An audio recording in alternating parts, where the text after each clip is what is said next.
আপনাদের যে বিশেষ করে আজকের যে সমাবেশ যেটি ছিল, আপনার একটু মনে হয় টানাপোড়েনে পড়ে জুলাই বিপ্লবের যে ঘোষণাপত্র ঘোষণা করতে চেয়েছিলেন সেটা থেকে একটু সরে এসেছেন। সরকার এখন এটি ঘোষণা করবে, আপনার একটা আলটিমেটামও দিয়েছেন 15 জানুয়ারির মধ্যে এটি ঘোষণা করতে হবে। এই সার্বিক পরিস্থিতিতে বৈষম্যবিরোধী ছাত্র আন্দোলন ঘোষণাপত্র নিজেরা না করে সরকারের যে উদ্যোগকে সমর্থন জানালো কেন? না, ইউজুয়ালি প্রক্লেমেশনটা গভর্নমেন্টই দেয়, এটা রাষ্ট্র দেয়। কোনো একটা অভ্যুত্থান পরে, কোনো একটা যুদ্ধের পরে, কোনো একটা বিপ্লবের পরে রাষ্ট্রের দায়িত্ব। রাষ্ট্র যখন দায়িত্ব নিতে না চায় তখন গিয়ে হচ্ছে অভ্যুত্থানের অংশীদাররা সেটা দেয়। এটা যদিও লিগ্যাল ভিত্তি না থাকুক, কিন্তু এটার একটা ঐতিহাসিক ভিত্তি থাকে। তা আমরা দীর্ঘ সময় ধরে প্রায় 1.5 মাস 2 মাস আগ থেকে সকল রাজনৈতিক দলকে একসাথ করে এবং হচ্ছে গভর্নমেন্টের মাধ্যমে আমরা ঘোষণাপত্রটা দেওয়ার জন্য বলছিলাম। কিন্তু যখন দেখছিলাম যে হচ্ছে এতে সাই পাচ্ছিলাম না, তখন আমাদের মনে হলো অভ্যুত্থানের শক্তি হিসাবে আমরা সেটা দিতে পারি। এটা হচ্ছে আপনার একটি ঐতিহাসিক ভিত্তি হয়ে থাকবে, ঐতিহাসিক দলিল হয়ে থাকবে। তো সেই জায়গায় যখন হচ্ছে আমরা দিতে চাচ্ছিলাম, তখনও আমরা রাজনৈতিক দলগুলোর সাথে কথা বলেছি, ওনাদেরকে বলেছি আমরা এইটা দিতে চাচ্ছি, আপনারা তো রাজি হন নাই, আমরা দিতে যাচ্ছি, আমরা আমাদের মতো করে দিতে যাচ্ছি, আপনাদের কোনো সংশোধনী থাকলে আপনারা সংশোধনী দেন। আমরা ওনাদের কাছে আমাদের ড্রাফট কপি পাঠিয়েছি, কথা বলেছি বিভিন্ন আনঅফিসিয়ালি, কিন্তু ওনারা অনেক ক্ষেত্রে রাজি হন নাই এবং গভর্নমেন্টের পক্ষ থেকে তো বলে দেওয়া হয়েছে এটা আমাদের প্রাইভেট ইনিশিয়েটিভ। আমরা নিজেরাও বলছি আমাদের প্রাইভেট ইনিশিয়েটিভ, আমরা বৈষম্যবিরোধী ছাত্র আন্দোলন গণ অভ্যুত্থানের নেতৃত্ব দানকারী যে প্ল্যাটফর্ম, সেই প্ল্যাটফর্ম থেকে আমরা এটা দিচ্ছি। Double million offer, Walton fridge কিনে পেতে পারেন 20 লক্ষ টাকা, রয়েছে কোটি কোটি টাকার নিশ্চিত উপহার। যখন গভর্নমেন্ট এই দায়িত্বটা নিয়ে নিল, যে হচ্ছে রাষ্ট্র দায়িত্ব নিয়ে নিল যে রাষ্ট্রই দিবে এবং হচ্ছে এর সাথে সকল শক্তিগুলো গণ অভ্যুত্থানের সকলে একসাথে ঐক্যবদ্ধ হবে, তখন তো আর আমাদের সেটা দেওয়ার আর প্রয়োজনীয়তা নেই। এখন এই জায়গায় হচ্ছে টেবিলে বসে যে হচ্ছে প্রক্লেমেশনে কী কী থাকবে সেটা নিয়ে আলাপ আলোচনা হতে পারে, সবার সাথে কথা বলে একটা বিষয় আসতে পারে। তবে একটা বিষয় এখানে খুবই স্পষ্ট, 3রা আগস্ট যখন হচ্ছে আমরা শহীদ মিনারে 1 দফা দিতে গিয়েছিলাম, কিন্তু আমাদের 1 দফা দেওয়ার আগেই কিন্তু হচ্ছে এই দেশের মানুষ সকলে শহীদ মিনারে 1 আঙ্গুল তুলে রেখে 1 দফা 1 দফা করে স্লোগান দিচ্ছিল। গতকাল রাতে যখন হচ্ছে আমরা বৈষম্যবিরোধী ছাত্র আন্দোলনের কিন্তু সরকারকে সাধুবাদ জানিয়ে যে আমরা প্রক্লেমেশন থেকে সরে আসতেছি, সরকার দিবে বলছি, কিন্তু এই দেশের সারা দেশের ছাত্র জনতা একসাথে হয়ে সেই প্রতিবাদটা জানিয়েছে না, প্রক্লেমেশনটা হতেই হবে এবং এই ব্যাপারে আনুষ্ঠানিক ইয়ে লাগবে। এবং তারা যে প্রক্লেমেশন হতেই হবে, প্রক্লেমেশন চাই, রাতে 2টা বাজে যখন হচ্ছে আমরা বলছি, তার আগে সব কিছু না করে দেওয়া হয়েছে যে প্রক্লেমেশন হচ্ছে না, আপনারা টিভি স্টলে প্রকাশ করছেন, অনেকেই ফেরত চলে গিয়েছে। রাতে 2টা বাজে যখন হচ্ছে অধিকাংশ মানুষ ঘুমিয়ে পড়ে, ঠিক তখন যখন আমরা বলেছি যে হচ্ছে ঠিক আছে, মানুষের আকাঙ্ক্ষার প্রতি শ্রদ্ধা রেখে আমরা কালকে জমায়েত হয়ে প্রক্লেমেশনের পক্ষের শক্তিটা আমরা দেখাবো এবং হচ্ছে ছাত্র জনতা গণ অভ্যুত্থানের শক্তিটা যে হচ্ছে প্রক্লেমেশনটা চাচ্ছে সরকারকে, এই বিষয়ে আমরা দেখাবো। তখন 2টার পরে আপনি দেখেছেন যে হচ্ছে আজকে শহীদ মিনারে কী পরিমাণ গণজমায়েত হয়েছে, স্বতঃস্ফূর্ত গণজমায়েত হয়েছে। এর মধ্য দিয়ে মূলত হচ্ছে আমাদের প্রাথমিক বিজয় অর্জিত হয়েছে। আমরা যেটাকে এতদিন পর্যন্ত সরকার এবং রাজনৈতিক দলগুলোকে আমরা একমতে আনতে পারিনি যে প্রক্লেমেশন দিতে হবে, সেই জায়গায় একমত এসেছে সকলে। এই জায়গা থেকে আমরা হচ্ছে প্রাথমিক বিজয় অর্জন করছি এবং দ্বিতীয় বিজয় হচ্ছে এদেশের মানুষ এখনও বৈষম্যবিরোধী ছাত্র আন্দোলনের যেই আকাঙ্ক্ষার কথা বলে মানুষের, আমি এই কথাটা বলবো না যে এই দেশের মানুষ যে আকাঙ্ক্ষা ধারণ করে, সেই আকাঙ্ক্ষাটা বৈষম্যবিরোধী ছাত্র আন্দোলন এখনো রিড করতে পারতেছে, এটা আমাদের দ্বিতীয় বিজয়। জুলাই আগস্টে আমরা এদেশের মানুষ যখন যেই ধরনের কর্মসূচি চেয়েছে সেটা রিড করে আমরা কিন্তু সেই ধরনের কর্মসূচি দিতে পেরেছি, মানুষ একসাথে হয়েছে। ঠিক একইভাবে এই যে মানুষ যেই জুলাই প্রক্লেমেশনের যে আকাঙ্ক্ষাটা মানুষ চাচ্ছিল সেটা যে আমরা বুঝতে পেরেছি এবং হচ্ছে এটা মানুষও প্রমাণ করে দিয়েছে যে আপনারা আমাদের মনের কথাটাই বলতেছিলেন।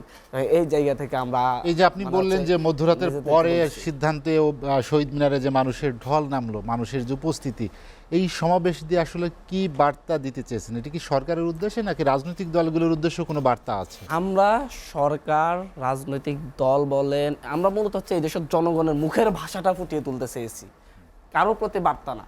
বার্তাটা হচ্ছে এদেশের মানুষ, এদেশের ছাত্র জনতা যারা হচ্ছে জীবন বাজি রেখেছে, গুলির সামনে দাঁড়িয়েছে, তারা হচ্ছে কি আকাঙ্ক্ষা রাখে, তারা কি স্বপ্ন দেখে, তাদের মানে হচ্ছে কি চাওয়া, সেটা আমরা এখানে তাদের মুখের ভাষার কথাগুলো আমরা আমাদের মুখ দিয়ে বলতে পেরেছি এবং এই বিষয়টা আমরা সকলের কাছে উপস্থাপন করতে পেরেছি যে প্রক্লেমেশনটা এদেশের মানুষ চাচ্ছে এবং হচ্ছে আপনারা সবাই একসাথে হয়ে এই প্রক্লেমেশনটা করুন। আমরা এই বার্তাটাই ওনাদেরকে দিতে চাই, এবং এই ব্যাপারে যেন হচ্ছে সামনের দিকে আর কেউ যেন হচ্ছে এটা নিয়ে জলঘোলা করার চেষ্টা করতে না পারে, সেই বার্তাটা আমরা এখান থেকে দিয়েছি। ন্যাশনাল ইউনিটির একটা জায়গা তৈরি হয়েছে, প্রক্লেমেশন কেন্দ্রিক, সকলে মিলে একসাথে প্রক্লেমেশন দিবে। আমরা এই ন্যাশনাল ইউনিটিকে শ্রদ্ধা জানিয়ে আমরা এটাকে রেসপেক্ট করেছি। আমরা সামনের দিনে আরও চাই যে আমরা গণপরিষদের মাধ্যমে নতুন সংবিধানের কথা বলছি, আমরা চাই যে হচ্ছে সকলে সেই জায়গায় ঐক্যবদ্ধ হোক, একমত হোক। হান্নান মাসুদ, একটি জায়গায় রাজনৈতিক দলগুলো যেখানে দ্বিমত পোষণ করছেন সেটি সংবিধান বাতিল এবং মুজিববাদী আদর্শের যে রাজনীতি সেটিকে আপনারা কবরস্থ করতে চান। সেখানে কি বা আপনার কি মনে হয় যে রাজনৈতিক দলগুলোর সাথে আপনাদের একটা টানাপোড়েন আছে? দেখেন হচ্ছে রাজনৈতিক দলগুলো বলবেন না, আমার মনে হয় যে রাজনৈতিক দল হিসেবে হয়তো দুই একটি দল এই কথাটাই বলেছে, তবে তাদের অনেক জনসমর্থন এবং হচ্ছে 16 বছর যাবৎ তাদের যে অবদান এই রাষ্ট্রের গণতন্ত্রকে টিকিয়ে রাখার জন্য, স্পেশালি বেগম জিয়ার দল, বেগম জিয়া দেশের মানুষের ঐক্যের প্রতীক হিসেবে আমরা শ্রদ্ধা জানাই, সার্বভৌমত্বের প্রতীক হিসেবে শ্রদ্ধা জানাই ওনার দল, মেজর জিয়ার দল। এখন ওনারা কি বুঝে বলতেছেন আসলে হচ্ছে আমরা ভালোভাবে বুঝতে পারছি না। স্পেশালি হচ্ছে আমাদের মধ্যে কিছুটা সাইকোলজিক্যাল ডিফারেন্স আছে আমাদের মনে হচ্ছে। এই বিষয়টা হয়তো আমরা আলাপ আলোচনার মাধ্যমে একটা সমাধান হয়ে যাবে। তবে বিষয়টা হচ্ছে এমন, আমাদের কাছে 72-এর সংবিধান যেভাবে উপস্থাপিত হয়েছে, আমি তো 72 সংবিধান যখন রচনা হয়েছে তখন আমার বাবা মায়ের বিয়েও হয়নি, কিন্তু আমার যখন জন্ম হয়েছে 2000 সালের পরে, তখন হচ্ছে আমি দেখেছি যে 72-এর সংবিধান থেকে, এবং ইতিহাস পড়ে দেখেছি যে 72-এর সংবিধান যে সংবিধানটা আছে, এই সংবিধানের প্রায় আমি সেদিন শুনলাম 85টা অনুচ্ছেদের মধ্যে 62টা অনুচ্ছেদে পরিবর্তন করে দেওয়া হয়েছে। তাছাড়া এই 72-এর সংবিধানটা হচ্ছে ভারতে একটি মাত্র রাষ্ট্র ঘুরে এসে এই সংবিধানটা করা হয়েছে, কোনো দেশের ইতিহাসে নাই একটা রাষ্ট্রের পরামর্শে একটি সংবিধান তৈরি হয়। 72-এর সংবিধান পরবর্তীতে মানে 72-এর সংবিধান রচনা হওয়ার পরে এই 16ই ডিসেম্বরের পর থেকে একটা মাসের জন্য 30 দিনের মাথায় রক্ষী বাহিনী গঠন করে ইন্ডেমনিটি দিয়ে দেওয়া হয়েছে এই সংবিধানে।